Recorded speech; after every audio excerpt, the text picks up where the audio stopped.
Viewers welcome back on programme. Viewers हुण आपां इस विषय ते गलबात करन जा रहे कि भारत दी यूनाइटेड नेशन सिक्योरिटी विच मैंबरी दा जिहड़ा दौर है वो शुरू हो गया है ते भारत ने अपना फिरकू रंग दिखाना शुरू कर दिता है। सो इस बारे आपां विचार चर्चा करन जा रहे हैं। नाल ही गुरबाणी विचारां दी सांझ भी तुहाडे नाल पाई जाएगी। सो असीं चाहांगे कि तुसीं साडे नाल इसी तरह बने रहना। देखण सुणन लई तुहाडा सब दा बहुत बहुत शुक्रिया जी। डॉक्टर साहब की कहना चाहोगे इस मुद्दे बारे? देखो असीं अगे जिक्र कीता सी कि यूनाइटेड नेशन सिक्योरिटी कौंसल दी रोटेशनल ਜਿਹੜੀ ਮੈਂਬਰਸ਼ਿਪ ਹੈ, ਜਿਵੇਂ ਅਸੀਂ ਦੱਸਿਆ ਸੀ ਕਿ 5 ਪਰਮਾਨੈਂਟ ਵੀਟੋ ਵੀਲਡਿੰਗ ਮੈਂਬਰ ਨੇ ਔਰ 10 ਉਹਦੇ ਰੋਟੇਸ਼ਨ ਵਾਈਜ਼ ਜਿਨ੍ਹਾਂ ਦੀ ਟਰਮ 2 ਸਾਲ ਦੀ ਹੁੰਦੀ ਹੈ, ਉਹਦੇ 'ਚ ਭਾਰਤ ਚੁਣਿਆ ਗਿਆ ਔਰ 1 ਜਨਵਰੀ ਨੂੰ ਜਿਹੜਾ ਹੈ ਭਾਰਤ ਦਾ ਕਾਰਜਕਾਲ ਜਾਂ ਉਹਨਾਂ ਦੀ ਟਰਮ ਸ਼ੁਰੂ ਹੋ ਰਹੀ ਹੈ।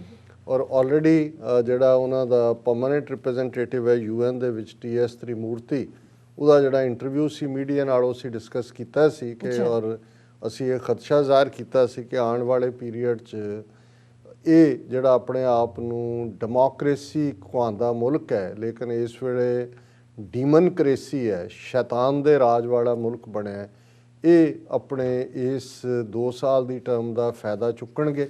ਉਹਦੇ 'ਚ ਨਾ ਸਿਰਫ ਉਹ ਆਪਣੇ ਆਪ ਨੂੰ ਡਿਫੈਂਡ ਕਰਨਗੇ ਆਪਣੀਆਂ ਕਾਲੀਆਂ ਕਰਤੂਤਾਂ ਨੂੰ, ਪਰ ਇਹ ਪਾਕਿਸਤਾਨ ਨੂੰ ਔਰ ਜੋ ਭਾਰਤ 'ਚ ਅਕਲੀਅਤਾਂ ਨਾਲ ਕਰਦੇ ਨੇ ਉਸ ਨੂੰ ਵੀ ਪਾਕਿਸਤਾਨ ਜਾਂ ਚੀਨ ਦੇ ਖਾਤੇ 'ਚ ਪਾਉਣ ਦੀ ਕੋਸ਼ਿਸ਼ ਕਰਨਗੇ ਔਰ ਉਸ ਦਾ ਜਿਹੜਾ ਅਮਲ ਹੈ ਉਹ ਸ਼ੁਰੂ ਹੋ ਗਿਆ। ਔਰ ਕਿਉਂਕਿ ਪਿਛਲੇ ਕੱਲ੍ਹ ਹੀ ਇਹ ਸੀ ਜਦੋਂ ਕਿ ਇਹ ਜਿਹੜੇ ਮੈਂਬਰ ਬਣਦੇ ਨੇ ਉਹ ਆਪਣੇ ਦੇਸ਼ਾਂ ਦੇ ਝੰਡੇ ਲਹਿਰਾਉਂਦੇ ਨੇ 15 ਨੇਸ਼ਨ UN ਆਰਗਨ 'ਚ, ਉਹਦੇ 'ਚ ਜਦੋਂ ਇਹਨੇ ਤ੍ਰਿਮੂਰਤੀ ਨੇ ਤਿਰੰਗਾ ਲਹਿਰਾਇਆ ਔਰ ਨਾਲ ਦੀ ਨਾਲ ਕਿਉਂਕਿ 8ਵੀਂ ਵਾਰ ਭਾਰਤ ਜਦੋਂ ਤੋਂ ਇਹ ਸਿਕਿਉਰਿਟੀ ਕੌਂਸਲ ਬਣੀ ਹੈ ਇਹਦਾ ਰੋਟੇਸ਼ਨਲ ਮੈਂਬਰ ਬਣਿਆ ਔਰ ਉਹਦੇ 'ਚ ਉਹਨਾਂ ਨੇ ਉਹਦੀ ਜਿਹੜੀ ਤੁਸੀਂ ਬਿਗਨਿੰਗ ਹੀ ਦੇਖੋ ਤਾਂ ਉਹ ਤੋਂ ਨਜ਼ਰ ਆ ਜਾਂਦਾ ਵੀ ਇਹ ਕਿਸ ਕਿਸਮ ਦਾ ਏਜੰਡਾ ਪਰਸਿਊ ਕਰਨਗੇ। ਔਰ ਉਹਦੀ ਇਹਨਾਂ ਦਾ ਮੀਡੀਆ ਹੀ ਉਹਨੂੰ ਹੈਡਲਾਈਨ ਦਿੰਦਾ ਹੈ, India will be voice against enemies of humanity like terrorism. ਹੁਣ ਇਹ ਬਾਰ-ਬਾਰ ਜਦੋਂ ਅਸੀਂ ਬਾਬਾ ਗੁਰੂ ਨਾਨਕ ਸਾਹਿਬ ਦੀ ਉਸ ਬਾਣੀ ਕਲਾਮ ਦਾ ਜ਼ਿਕਰ ਕਰਦੇ ਜਿਹਦੇ 'ਚ ਉਹਨਾਂ ਨੇ ਜਦੋਂ ਬਾਬਰ ਦੀਆਂ ਫੌਜਾਂ ਏਮਨਾਬਾਦ ਸ਼ਹਿਰ ਦੇ ਅੰਦਰ ਜ਼ੁਲਮ ਕਰ ਰਹੀਆਂ ਨੇ ਔਰ ਜ਼ੁਲਮ ਕਿਉਂਕਿ ਉਸ ਵੇਲੇ ਪਠਾਣਾਂ ਦਾ ਰਾਜ ਸੀ, ਸਿਕੰਦਰ ਲੋਧੀ ਦੀ ਹਕੂਮਤ ਸੀ, ਜਿੱਥੇ ਆਮ ਜਨਤਾ ਉਸ ਪਿਸ ਰਹੀ ਹੈ ਪਰ ਜ਼ਿਆਦਾ ਬਰੰਟ ਤਾਂ ਜਿਹੜੇ ਪਠਾਨ ਜਿਹੜੇ ਹਮ ਮਜ਼ਹਬੀ ਸੀ ਉਹੀ ਸਫਰ ਕਰ ਰਹੇ ਨੇ।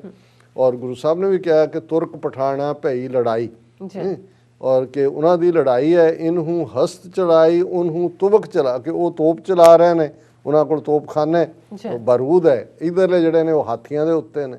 ਲੇਕਿਨ ਜਿਹਦੇ 'ਚ ਜਿਹੜੀ ਜ਼ੁਲਮ ਕਰਨ ਵੇਲੇ ਜਿਹੜੇ ਲੋਕ ਸਫਰ ਕਰ ਰਹੇ ਨੇ ਕਾਮਨ, ਜਿਸ ਦੇ ਵਿੱਚ ਹਿੰਦੂ ਵੀ ਨੇ ਮੁਸਲਮਾਨ ਵੀ ਨੇ, ਉਹ ਗੁਰੂ ਸਾਹਿਬ ਨੇ ਫਰਮਾਇਆ ਕਿ ਕਾਜ਼ੀਆਂ ਬਾਹਮਣਾ ਕੀ ਗੱਲ ਥੱਕੀ ਅਗਦ ਪੜੈ ਸ਼ੈਤਾਨ ਵੇ ਲਾਲੋ।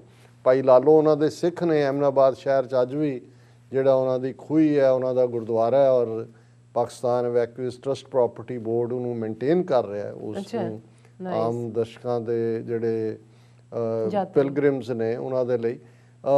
ਹੁਣ ਇਹ ਇੱਕ ਬੜਾ ਅਹਿਮ ਗੁਰੂ ਸਾਹਿਬ ਦਾ ਉਸ ਨੂੰ ਬਿਆਨੀਆ ਸੀ ਕਿ ਬੱਚੀਆਂ ਦੀ ਇੱਜ਼ਤ ਇਵੇਂ ਉਹ ਬੇਆਬਰੂ ਹੋ ਰਹੀਆਂ ਨੇ ਕਿ ਹੁਣ ਹਿੰਦੂ ਰੀਤੀਆਂ 'ਚ ਪੰਡਤ ਵਿਆਹ ਪੜ੍ਹਾਉਂਦਾ ਹੈ ਔਰ ਇਸਲਾਮ ਦੇ ਵਿੱਚ ਜਿਹੜਾ ਕਾਜ਼ੀ ਹੈ ਉਹ ਨਿਕਾਹ ਕਰਾਉਂਦਾ ਹੈ।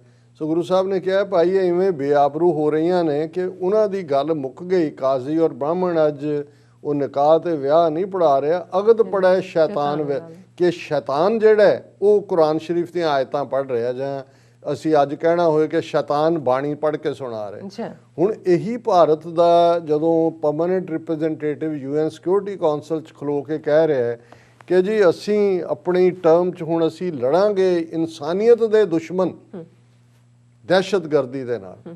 ਤੁਹਾਡੇ ਤੋਂ ਵੱਡਾ ਦਹਿਸ਼ਤਗਰਦ ਕੌਣ ਹੈ? ਅੱਜ ਤੁਸੀਂ ਇੱਕ ਪਾਸੇ ਕਲੇਮ ਕਰਦੇ ਹੋ RSS ਦੁਨੀਆ ਦੀ ਔਰ BJP ਸਭ ਤੋਂ ਜ਼ਿਆਦਾ ਸਾਡੀ ਮੈਂਬਰਸ਼ਿਪ ਹੈ। RSS ਦੀ ਕਰਤੂਤ ਤੁਸੀਂ ਪਿਛਲੇ 100 ਸਾਲ ਦਾ ਰਿਕਾਰਡ ਦੇਖ ਲਓ, ਜਿਹਨੂੰ 47 ਤੋਂ ਬਾਅਦ 4 ਵਾਰ ਬੈਨ, ਗਾਂਧੀ ਦੇ ਕਤਲ ਦੀ ਜ਼ਿੰਮੇਵਾਰੀ ਤੁਹਾਡੇ ਸਿਰ ਪੈਂਦੀ ਰਹੀ, ਐਮਰਜੈਂਸੀ ਦੇ ਪੀਰੀਅਡ 'ਚ ਤੁਹਾਡੀਆਂ ਕੀ ਕਰਤੂਤਾਂ ਰਹੀਆਂ ਨੇ, ਬਾਬਰੀ ਮਸਜਿਦ ਢਾਣ ਤੋਂ ਬਾਅਦ ਤੁਹਾਡੇ ਤੇ ਪਾਬੰਦੀ ਰਹੀ ਔਰ ਸਭ ਤੋਂ ਵੱਡੀ ਦਹਿਸ਼ਤਗਰਦ ਜਮਾਤ ਦੀ ਹਕੂਮਤ ਹੋਏ ਔਰ ਉਹਨਾਂ ਦਾ ਨੁਮਾਇੰਦਾ ਖਲੋ ਕੇ ਕਹਿ ਰਿਹਾ ਹੋਏ ਔਰ ਉੱਥੇ ਉਹ ਦਾਅਵਾ ਕੀ ਕਰ ਰਿਹਾ, India comes into security council as the largest democracy representing 1/6 of humanity, ਬਾਂਦਰਾਂ ਦੀ ਗਿਣਤੀ ਵੀ ਨਾਲ ਕਰ ਲੈਣੀ ਸੀ ਕਿ ਬਾਂਦਰ ਕਿੰਨੇ ਨੇ ਤੁਹਾਡੇ, ਜੇ ਤੁਸੀਂ ਹੁਣ ਗਿਣਤੀ ਦੇ ਲਿਹਾਜ਼ ਨਾਲ ਹੀ ਦੱਸਣਾ ਹੈ। and with a strong commitment to reformed multilateralism, rule of law, fair and equitable international system and peace security। rule of law Delhi ਦੇ ਬਾਹਰ ਦੇਖ ਲਓ ਬਿਲਕੁਲ ਕਿ 7 ਲੱਖ ਤੋਂ ਜ਼ਿਆਦਾ ਜਿਹੜੇ ਕਿਸਾਨ ਤੁਹਾਡੇ, ਜਿਨ੍ਹਾਂ ਨੂੰ ਇੱਕ ਪਾਸੇ ਅੰਨਦਾਤਾ ਕਹਿੰਦੇ ਹੋ, ਉਹ ਆਪਣੀ ਰਾਜਧਾਨੀ 'ਚ ਨਹੀਂ ਜਾ ਸਕਦੇ। ਉਹਨਾਂ ਦੇ ਨਾਲ ਇੱਕ ਪੀਸਫੁਲ ਪ੍ਰੋਟੈਸਟ, ਔਰ ਇਹਦੇ ਉੱਤੇ ਕੈਨੇਡਾ ਦਾ ਪ੍ਰਾਈਮ ਮਿਨਿਸਟਰ ਕਹਿੰਦਾ ਹੈ, ਬੋਰਿਸ ਜੌਨਸਨ ਤਾਂ ਦੌੜ ਗਿਆ ਹੁਣ ਰਿਪਬਲਿਕ ਡੇ ਪਰੇਡ ਤੇ ਜਾਣ ਤੋਂ, 38 ਮੈਂਬਰ ਪਾਰਲੀਮੈਂਟ ਕਹਿੰਦੇ ਨੇ, ਆਸਟ੍ਰੇਲੀਅਨ MP ਕਹਿੰਦੇ ਨੇ, UN ਦਾ ਸੈਕਟਰੀ ਜਨਰਲ ਕਹਿੰਦਾ ਹੈ ਵੀ ਤੁਸੀਂ ਤਾਂ ਪੀਸਫੁਲ ਰਾਈਟ ਵੀ ਨਹੀਂ ਦੇ ਰਹੇ। ਕਿੰਨੇ ਅਮਰੀਕਨ ਸਿੱਖ ਕਾਂਗਰੈਸ਼ਨਲ ਕਾਕਸ ਦੇ ਮੈਂਬਰ ਕਹਿੰਦੇ ਨੇ। ਔਰ ਇਹ ਬੇਹਿਆ ਸ਼ੈਤਾਨ ਦਾ ਬੱਚਾ ਖਲੋ ਕੇ ਜਿਹੜਾ ਕਹਿ ਰਿਹਾ ਜੀ ਅਸੀਂ ਦੁਨੀਆ ਦਾ 6ਵਾਂ ਹਿੱਸਾ ਸਾਡੀ ਆਬਾਦੀ ਔਰ ਅਸੀਂ ਇਹ ਕਰਤਾ ਹੈ। ਔਰ ਦੂਜਾ, ਕਿਉਂਕਿ ਹੁਣ ਜ਼ਾਹਰ ਹੈ ਕਿ UN ਸਿਕਿਉਰਿਟੀ ਕਾਉਂਸਲ ਸੂਨਰ ਔਰ ਲੇਟਰ ਕਸ਼ਮੀਰ ਦਾ ਇਸ਼ੂ ਵੀ ਆਏਗਾ ਕਿ ਵੀ ਤੁਸੀਂ ਕਿਵੇਂ ਉਹਨੂੰ ਡਿਸਪਿਊਟਡ ਟੈਰੀਟੋਰੀ ਨੂੰ ਆਪਣਾ ਬਣਾ ਲਿਆ। ਨਾਲ ਹੀ ਉਹ ਕਹਿ ਰਿਹਾ from Kashmir to Kanyakumari we stand united as one, bound by our ethos of democracy, pluralism, commitment to fundamental rights। ਕਿ ਕਸ਼ਮੀਰ ਤੋਂ ਕੰਨਿਆ ਕੁਮਾਰੀ ਤੱਕ, ਉਹ ਕੱਲ੍ਹ ਤੱਕ ਤੁਹਾਡੇ ਸਹਿਯੋਗੀ ਸ਼ਿਵ ਸੈਨਾ ਜਿਹਨੇ ਤੁਹਾਡੇ ਨਾਲ ਮਿਲ ਕੇ ਬਾਬਰੀ ਮਸਜਿਦ ਸ਼ਹੀਦ ਕੀਤੀ, ਉਹਨਾਂ ਦੇ ਹੀ ਉਸ ਸੰਜੇ ਰਾਉਤ ਨੂੰ ਪੁੱਛ ਲਓ ਜਿਹੜਾ ਕਹਿੰਦਾ ਹੈ ਕਿ ਭਾਈ ਇਹ ਤਾਂ ਸੋਵੀਅਤ ਯੂਨੀਅਨ ਵਾਂਗ ਕਈ ਟੁਕੜੇ ਹੋਣੇ ਨੇ, ਤੁਸੀਂ ਕਿਹੜੇ ਕਸ਼ਮੀਰ ਤੋਂ ਕੰਨਿਆ ਕੁਮਾਰੀ ਤੱਕ ਇੱਕ ਹੋਣ ਦੀ ਗੱਲ ਕਰਦੇ ਹੋ। ਸੋ ਕੁੱਲ ਮਿਲਾ ਕੇ ਇਹ ਸਾਰਾ ਜਿਹੜਾ ਹੈ ਇਹ ਕਹਿ ਰਿਹਾ we will not shy away from raising our voice against common enemies of humanity like terrorism. ਤੁਸੀਂ ਸਭ ਤੋਂ ਵੱਡੇ ਟੈਰਰਿਸਟ, ਟੈਰਰ ਕਰਕੇ ਤੁਸੀਂ ਮਸ਼ਰਕੀ ਪਾਕਿਸਤਾਨ ਤੋੜ ਕੇ ਬੰਗਲਾਦੇਸ਼ ਬਣਾਇਆ। ਤੁਸੀਂ ਨਾਰਥ ਈਸਟ ਦੇ ਵਿੱਚ ਜਿੰਨੀਆਂ ਕਿਲਿੰਗਸ ਕ੍ਰਿਸਚਨਸ ਦੀਆਂ ਨਾਗਾਲੈਂਡ, ਮਿਜ਼ੋਰਮ, ਦੂਜੇ 'ਚ ਕੀਤਾ ਹੈ। ਪੰਜਾਬ 'ਚ ਤੁਸੀਂ ਸਿੱਖਾਂ ਨਾਲ ਕੀ ਕੀਤਾ ਹੈ। ਕਸ਼ਮੀਰ 'ਚ ਤੁਸੀਂ ਆਈਨੀ ਗੁੰਡਾਗਰਦੀ ਕਰਨ ਤੋਂ ਬਾਅਦ ਪਿਛਲੇ 15 ਮਹੀਨੇ ਤੋਂ ਜ਼ਿਆਦਾ ਵਕਤ ਤੋਂ ਕੀ ਕਰ ਰਹੇ। ਸੋ ਇਸ ਤੋਂ ਵੱਧ ਕੇ ਹੋਰ ਕੀ ਸੂਟੇਬਲ ਹੋ ਸਕਦਾ ਹੈ ਕਿ ਕਾਜ਼ੀਆਂ ਬਾਹਮਣਾ ਕੀ ਗੱਲ ਥੱਕੀ ਅਗਦ ਪੜਿਆ ਸ਼ੈਤਾਨ ਵੇ ਲਾ ਲਓ। ਅੱਜ ਸ਼ੈਤਾਨ ਦੇ ਹੱਥ ਦੇ ਵਿੱਚ ਸਕ੍ਰਿਪਚਰ ਹੈ, ਸ਼ੈਤਾਨ ਇੰਟਰਪ੍ਰੇਟ ਕਰ ਰਿਹਾ ਹੈ ਧਰਮ ਦੀਆਂ ਗੱਲਾਂ ਨੂੰ। ਸੋ ਇਹੀ ਇਹਨਾਂ ਦਾ ਰੋਲ ਹੋਏਗਾ। ਔਰ ਜਦੋਂ ਅਸੀਂ ਇਹ ਕਹਿੰਦੇ ਹਾਂ ਕਿ ਭਾਈ ਪਾਕਿਸਤਾਨ ਐਗਰੈਸਿਵ ਡਿਪਲੋਮੇਸੀ ਕਰੇ, ਹਾਲਾਂਕਿ ਇੱਕ ਪਾਕਿਸਤਾਨੀ ਚੈਨਲ ਦੇ ਇੰਟਰਵਿਊਅਰ ਮੈਨੂੰ ਕਹਿ ਰਹੇ ਸੀ ਨਹੀਂ ਜੀ ਪਾਕਿਸਤਾਨ ਨੇ ਕਸ਼ਮੀਰ ਦੇ ਮੁੱਦੇ 'ਤੇ ਆ ਕਿਹਾ ਜਾਂ ਮੈਂ ਕਿਹਾ ਜੀ ਠੀਕ ਹੈ ਤੁਸੀਂ ਜ਼ਰੂਰ ਕਿਹਾ ਤੁਹਾਡੇ ਨੁਮਾਇੰਦਿਆਂ ਨੇ, ਪਰ ਜਿਨ੍ਹਾਂ ਨਾਲ ਤੁਹਾਡਾ ਵਾਹ ਹੈ ਜੇ ਤੁਸੀਂ ਉਹਨਾਂ ਦੇ ਨਾਲ, ਔਰ ਇਹ ਦੇਖਦੇ ਦੇਖਦੇ ਅਸੀਂ ਦੇਖ ਰਹੇ ਹਾਂ ਕਿ ਨੌਨ ਇਸ਼ੂ ਬਲੋਚਿਸਤਾਨ ਦਾ ਕਿਵੇਂ ਇਹਨਾਂ ਨੇ ਸੈਂਟਰਲ ਇਸ਼ੂ ਬਣਾ ਕੇ ਖੜਾ ਕਰ ਦਿੱਤਾ। ਉੱਥੇ ਵੀ ਵਾਇਲੈਂਸ ਦੀਆਂ ਘਟਨਾਵਾਂ ਕਰਵਾ ਰਹੇ ਨੇ, ਕਿਲਿੰਗਸ ਕਰਵਾ ਰਹੇ ਨੇ, ਇੰਟਰਨੈਸ਼ਨਲੀ ਵੀ ਰੌਲਾ ਪਾ ਰਹੇ ਨੇ। ਇਹ ਵੀ ਇਹਨਾਂ ਦੇ ਮੀਡੀਆ ਨੇ ਹੁਣ ਸ਼ੁਰੂ ਕਰਤਾ ਹੈ ਕਿ ਬਲੋਚਿਸਤਾਨ ਤਾਂ ਜਿਹੜਾ ਉਹ ਕਸ਼ਮੀਰ ਨਾਲੋਂ ਵੀ ਜ਼ਿਆਦਾ ਸੈਂਸਿਟਿਵ ਇਸ਼ੂ ਬਣ ਗਿਆ। ਤੇ ਜੇ ਹੁਣ ਪਾਕਿਸਤਾਨ ਦੇ ਜਿਹੜੇ ਨੁਮਾਇੰਦੇ ਨੇ ਉਹ UN 'ਚ ਹੋਣ ਜਾਂ ਐਮਬੈਸੀਜ਼ ਜਾਂ ਦੂਸਰੇ ਉਹਨਾਂ ਨੂੰ ਲੱਗਦਾ ਕਿ ਠੀਕ ਹੈ ਉਹਨਾਂ ਨੇ ਕਸ਼ਮੀਰ ਡੇ ਮਨਾ ਲਿਆ ਜਾਂ ਐਨੂਅਲ ਕੋਈ ਸਟੇਟਮੈਂਟ ਜਾਰੀ ਕਰ ਦਿੱਤੀ ਜਾਂ ਇੱਕ ਅੱਧਾ ਰੀਜੋਇੰਡਰ ਦੇ ਦਿੱਤਾ ਹੈ ਜਾਂ ਉਹਨਾਂ ਨੇ ਕਹਿ ਦਿੱਤਾ ਜੀ ਅਸੀਂ ਵੀ ਜਿਹੜਾ ਉਹ ਡੋਜ਼ੀਅਰ ਦੇ ਦਿੱਤਾ ਇੰਡੀਆ ਦੇ ਅਗੇਂਸਟ, ਫਿਰ ਉਹ ਤਾਂ ਤੁਸੀਂ ਫੋਲੋ ਅਪ ਹੀ ਨਹੀਂ ਕਰਨਾ ਹੈ।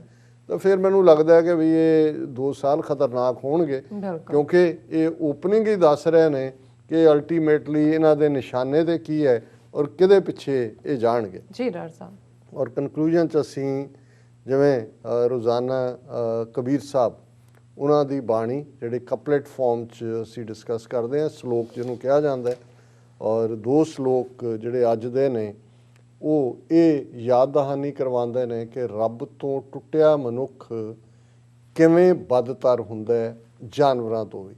ਔਰ ਜੇ ਅਸੀਂ ਜਾਨਵਰਾਂ ਦੇ ਹਵਾਲੇ ਨਾਲ ਦੇਖੀਏ ਤੇ ਸੂਰ ਜਿਹਨੂੰ ਖੰਜੀਰ ਕਹਿੰਦੇ ਨੇ ਉਹ ਇੱਕ ਜਿਹੜਾ ਹੈ ਬਿਲਕੁਲ ਕੰਡੈਮਨੇਬਲ ਇਸ ਲਈ ਕਿ ਗੰਦਗੀ ਖਾਂਦਾ। ਔਰ ਜੇ ਕਿਸੇ ਨੂੰ ਮਾੜਾ ਕਹਿਣਾ ਹੋਏ ਤਾਂ ਉਹਨੂੰ ਇਹੀ ਕਿਹਾ ਜਾਂਦਾ ਹੈ ਕਿ ਭਾਈ ਇਹ ਤਾਂ ਸੂਰ ਵਾਂਗ ਹੈ ਕਿਉਂਕਿ ਉਹ ਖਾਂਦਾ ਹੀ ਗੰਦ ਹੈ। ਹੁਣ ਇੱਕ ਪਾਸੇ ਮਨੁੱਖੀ ਇਨਸਾਨੀ ਵਜੂਦ ਹੈ ਔਰ ਕਬੀਰ ਸਾਹਿਬ ਦਾ ਇਹ ਸਲੋਕ ਇਸ ਪਾਸੇ ਹੀ ਇਸ਼ਾਰਾ ਕਰਦਾ। ਕਬੀਰ ਸਾਕਤ ਤੇ ਸੂਕਰ ਭਲਾ ਰਾਖੈ ਆਛਾ ਗਾਉ, ਉਹ ਸਾਕਤ ਬਪਰਾ ਮਰ ਗਿਆ ਕੋਏ ਨਾ ਲੈ ਹੈ ਨਾਉ। ਹੁਣ ਜਿਹੜਾ ਰੱਬ ਤੋਂ ਟੁੱਟਿਆ ਇਨਸਾਨ ਹੈ, ਰੱਬ ਤੋਂ ਮੁਨਕਰ ਇਨਸਾਨ ਹੈ ਜਿਹਦੇ ਲਈ ਲਫ਼ਜ਼ ਕਾਫਰ ਇਨਫੈਕਟ ਨੌਨ ਬਿਲੀਵਰ ਲਈ ਵਰਤਿਆ ਜਾਂਦਾ ਹੈ, ਹਾਲਾਂਕਿ ਇਹਨੂੰ ਡਿਫਰੈਂਟ ਕੰਟੈਕਸਟ ਦਿੱਤੇ ਗਏ ਵਕਤ ਦੇ ਨਾਲ। ਪਰ ਇੱਕ ਬਿਲੀਵਰ ਹੈ ਜਿਸ ਦਾ ਈਮਾਨ ਹੈ, ਇੱਕ ਨੌਨ ਬਿਲੀਵਰ ਹੈ, ਮੁਨਕਰ ਹੈ ਜਿਹੜਾ ਇਨਕਾਰੀ ਹੈ। ਔਰ ਕਬੀਰ ਸਾਹਿਬ ਨੇ ਕਿਹਾ ਉਸੇ ਲਈ ਲਫ਼ਜ਼ ਸਾਕਤ ਹੈ ਸ਼ਕਤੀ ਦਾ ਪੁਜਾਰੀ, ਜਿਹੜਾ ਸਿਰਫ ਮਾਇਆ ਦੇ ਵਿੱਚ ਦੁਨੀਆਦਾਰੀ ਦੇ ਵਿੱਚ ਗਲਤਾਨ ਹੈ, ਉਹਨੂੰ ਰੱਬ ਦੀ ਹੋਂਦ ਦੇ ਉੱਤੇ ਉਹਦਾ ਯਕੀਨ ਨਹੀਂ ਹੈ, ਉਹਦੇ ਅੰਦਰ ਅਹਿਸਾਸ ਨਹੀਂ ਹੈ। ਕਬੀਰ ਸਾਹਿਬ ਕਹਿੰਦੇ ਨੇ ਇਹੋ ਜਿਹੇ ਮਨੁੱਖ ਨਾਲੋਂ ਜਿਹੜਾ ਰੱਬ ਨਾਲੋਂ ਟੁੱਟਿਆ ਹੋਇਆ ਹੈ, ਰੱਬ ਤੋਂ ਮੁਨਕਰ ਹੈ, ਕਬੀਰ ਸਾਕਤ ਤੇ ਸੂਕਰ ਉਹਦੇ ਨਾਲੋਂ ਸੂਰ ਚੰਗਾ, ਖੰਜੀਰ ਚੰਗਾ। ਕਿਉਂ? ਰਾਖੈ ਆਛਾ ਗਾਉਂ, ਕਿ ਬਈ ਭਾਵੇਂ ਸੂਰ ਗੰਦ ਖਾਂਦਾ ਹੈ, ਪਰ ਜੇ ਉਹ ਪਿੰਡ ਦੇ ਵਿੱਚ ਸੂਰ ਨੇ, ਉਹ ਗੰਦ ਖਾ ਰਹੇ ਨੇ, ਘੱਟੋ ਘੱਟ ਪਿੰਡ ਦੀ ਸਫਾਈ ਤਾਂ ਕਰ ਰਹੇ ਨੇ। ਵੀ ਇਸ ਕਿਸਮ ਦੇ ਬੰਦੇ ਜਿਹੜੇ ਰੱਬ ਤੋਂ ਟੁੱਟੇ ਹੋਏ ਨੇ, ਉਹ ਤਾਂ ਗੰਦ ਫੈਲਾ ਰਹੇ ਨੇ, ਉਹ ਤਾਂ ਅੱਗੋਂ ਦੂਸਰਿਆਂ ਨੂੰ ਮੁਨਕਰ ਕਰਦੇ ਨੇ। ਉਹ ਸਾਕਤ ਬਪਰਾ ਮਰ ਗਿਆ ਕੋਈ ਨਾ ਲਹਿ ਨਾ, ਕਿ ਜਿਹੜਾ ਰੱਬ ਤੋਂ ਟੁੱਟਿਆ ਬੰਦਾ ਜਦੋਂ ਮਰ ਜਾਂਦਾ, ਲੋਕ ਜਿਹੜੇ ਨੇ ਕਹਿੰਦੇ ਚਲੋ ਚੰਗਾ ਹੀ ਹੋਇਆ ਤੋਂ ਖਹਿੜਾ ਛੁੱਟਿਆ, ਤੇ ਅਦਰਵਾਈਜ਼ ਜਿਹੜਾ ਇੱਕ ਗੰਦਗੀ ਖਾਣ ਵਾਲਾ ਵੀ ਉਹਦੇ ਤੋਂ ਚੰਗਾ ਹੈ ਜਿਹੜਾ ਕਿ ਰੱਬ ਨਾਲੋਂ ਟੁੱਟਿਆ ਹੋਇਆ। ਔਰ ਦੂਸਰਾ ਸ਼ਲੋਕ ਵੀ ਰੱਬ ਦੀ ਯਾਦ, ਇਬਾਦਤ, ਖੁਦਾਏ, ਖਲਕਤ, ਉਸ ਦੀ ਸੇਵਾ ਸੰਭਾਲ ਵੱਲ ਤੋਰਦਾ ਹੈ। ਕਬੀਰ ਕੌਡੀ ਕੌਡੀ ਜੋਰ ਕੈ ਜੋਰੇ ਲੱਖ ਕਰੋੜ, ਚਲਤੀ ਬਾਰ ਨਾ ਕੱਛ ਮਿਲਿਓ ਲਈ ਲੰਗੋਟੀ ਧੌਰ। ਹੁਣ ਹੁੰਦਾ ਕੀ ਹੈ ਕਿ ਜਿਹੜਾ ਧਨ ਦੇ ਨਾਲ, ਦੌਲਤ ਦੇ ਨਾਲ ਪਿਆਰ ਕਰਦਾ ਹੈ, ਉਸ ਦੀ ਡਿਜ਼ਾਇਰ ਦੌਲਤ ਇਕੱਠੀ ਕਰਨ ਦੀ ਕਦੇ ਵੀ ਖਤਮ ਨਹੀਂ ਹੁੰਦੀ। ਉਹਨੂੰ ਹੀ ਗੁਰੂ ਸਾਹਿਬ ਨੇ ਫਰਮਾਇਆ ਸਹਿਸ ਖਟੇ ਲੱਖ ਕੋ ਉਠਤਾ ਆਵੇ, ਤ੍ਰਿਪਤ ਨਾ ਆਵੇ ਮਾਇਆ ਪਾਛੇ ਪਾਵੇ। ਸਹਿਸ ਹਜ਼ਾਰ ਨੂੰ ਕਹਿੰਦੇ ਨੇ, ਕਿ ਜਿਹਦੇ ਕੋਲ ਹਜ਼ਾਰ ਹੈ, ਜੇ ਤੁਸੀਂ ਇਸ ਦੌੜ ਦੇ ਵਿੱਚ ਦਾਖਲ ਹੋ ਜਾਂਦੇ ਹੋ, ਲੱਖ ਕੋ ਉਠ ਧਾਵੇ, ਧਾਵਕ ਹੁੰਦਾ ਹੈ ਐਥਲੀਟ ਨੂੰ, ਧਾਵਕ ਕਹਿੰਦੇ ਨੇ, ਧਾਰਨਾ ਦੌੜਨਾ, ਉਹ ਲੱਖ ਦੇ ਲਈ ਦੌੜ ਰਿਹਾ, ਔਰ ਲੱਖ ਵਾਲਾ ਹਜ਼ਾਰ ਹੈ ਕਰੋੜ ਲਈ, ਫਿਰ ਉਹ ਅਨਐਂਡਿੰਗ ਹੈ, ਹਿਸਾਬ ਮੁੱਕ ਸਕਦਾ, ਉਹਦੀ ਡਿਜ਼ਾਇਰ ਨਹੀਂ ਮੁੱਕ ਸਕਦੀ। ਕਿ ਭਾਈ ਇੱਕ ਵਾਰੀ ਤੁਸੀਂ ਇਸ ਦੌੜ 'ਚ ਸ਼ਾਮਲ ਹੋ ਗਏ ਤੇ ਕਦੇ ਵੀ ਤੁਸੀਂ ਤ੍ਰਿਪਤ ਨਹੀਂ ਹੋ ਸਕਦੇ, ਸੈਟਿਸਫਾਈਡ ਨਹੀਂ ਹੋ ਸਕਦੇ। ਉਸ ਨੂੰ ਗੁਰੂ ਸਾਹਿਬ ਨੇ ਕਿਹਾ ਸੀ ਕਿ ਬਿਨਾਂ ਸੰਤੋਖ ਨਹੀਂ ਕਹੂ ਰਾਜੈ।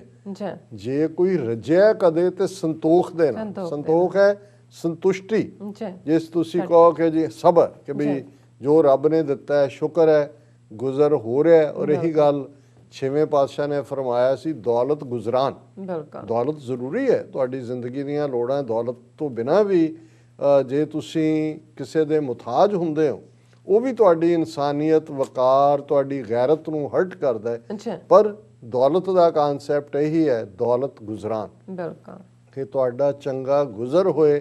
ਤੇ ਜੇ ਗੁਜ਼ਰਾਨ ਚੰਗਾ ਹੋ ਰਿਹਾ ਤੇ ਫਿਰ ਅਸੀਂ ਵੀ ਸ਼ੁਕਰੀਏ 'ਚ ਰਹੀਏ, ਸ਼ੁਕਰਾਨੇ 'ਚ ਰਹੀਏ। ਕਬੀਰ ਸਾਹਿਬ ਕਹਿੰਦੇ ਨੇ ਇੱਕ ਪਾਸੇ ਉਹ ਲੋਕ ਨੇ ਕਿ ਜਿਹੜੇ ਲੱਗੇ ਹੋਏ ਨੇ ਕੌਡੀ ਕੌਡੀ ਜੋੜ ਕੇ, ਉਹਨਾਂ ਨੂੰ ਜਿਹੜਾ ਉਹ ਬਹੁਤ ਵਾਰ ਬਾਣੀਆਂ ਦੇ ਕਾਂਟੈਕਸਟ ਦੇ ਵਿੱਚ ਇਹ ਕਿਹਾ ਜਾਂਦਾ ਹੈ ਕਿ ਜੀ ਜੇ ਤੁਹਾਡਾ 5,200,000 ਰੁਪਈਆ ਬਣਦਾ, ਉਹ ਕਹੇਗਾ ਵੀ 200 ਦੇ ਦਿਓ, 5 ਲੱਖ ਫੇਰ ਆ। ਉਹਨੂੰ ਹੁੰਦਾ ਵੀ ਜੇ ਮੇਰਾ ਗਿਆ ਤੇ 200 ਜਾਏਗਾ, ਇਹ ਨਾ ਹੋਏ ਵੀ 5 ਲੱਖ ਫੜਾ ਕੇ ਕਹੇ ਜੀ ਇੰਨੇ ਤਾਂ ਮਾਫ ਕਰ ਦਿਓ, ਉਹ ਪਹਿਲਾਂ ਲੈਂਦਾ।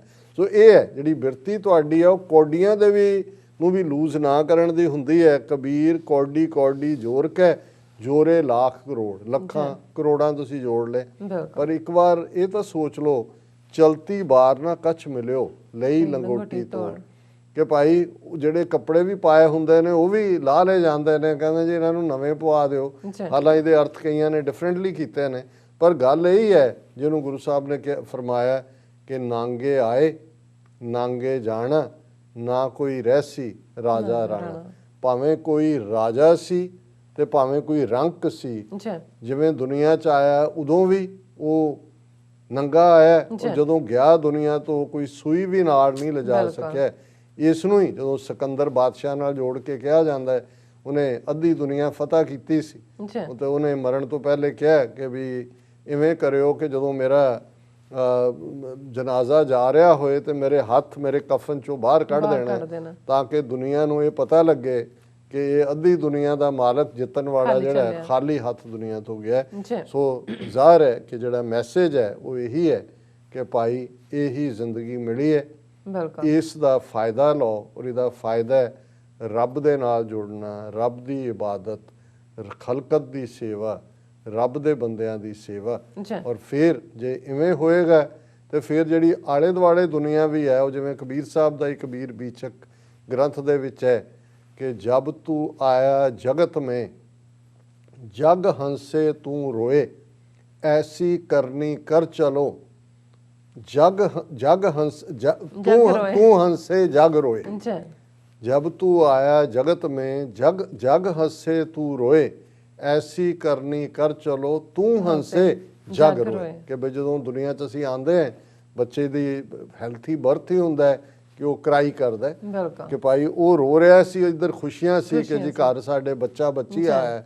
और तेरी जिंदगी इहो ਜਿਹੀ होए कि जदों तू दुनिया तो कूच करें जाए, तू खुश होए कि तू सफल जिंदगी करके जा रहे हैं ਤੇ ਦੁਨੀਆ ਦੀਆਂ ਅੱਖਾਂ ਨਮ ਹੋਣ ਕਿ ਇੱਕ ਚੰਗਾ ਇਨਸਾਨ ਸਾਥੋਂ ਵਿਛੜ। ਜੀ ਡਾਕਟਰ ਸਾਹਿਬ ਤੁਹਾਡਾ ਬਹੁਤ ਬਹੁਤ ਸ਼ੁਕਰੀਆ, ਤੁਸੀਂ ਅੱਜ ਦੇ ਐਮੀ ਸ਼ੋ ਤੇ ਅੱਜ ਦਾ ਵਿਚਾਰ ਸਾਡੇ ਦਰਸ਼ਕਾਂ ਨਾਲ ਸਾਂਝਾ ਕੀਤਾ ਹੈ। ਸੋ ਇੱਥੇ ਲੈਣੇ ਆ ਆਪਣੇ ਵੀਅਰਸ ਕੋਲ ਇਜਾਜ਼ਤ। ਵੀਅਰਸ, ਸਾਡੇ ਪ੍ਰੋਗਰਾਮ ਦਾ ਸਮਾਂ ਇੱਥੇ ਸਮਾਪਤ ਹੁੰਦਾ। ਤੁਸੀਂ ਆਪਣੀ ਰਾਏ ਤੇ ਸੁਝਾਅ ਸਾਨੂੰ ਭੇਜਣਾ ਭੁੱਲਣਾ ਸਾਡੇ ਇਸ ਪਤੇ ਤੇ SOS@tv84.tv ਤੇ ਅਸੀਂ ਆਪਣਾ ਪ੍ਰੋਗਰਾਮ ਲੈ ਕੇ ਫਿਰ ਦੁਬਾਰਾ ਤੁਹਾਡੇ ਸਨਮੁਖ ਹੋਵਾਂਗੇ।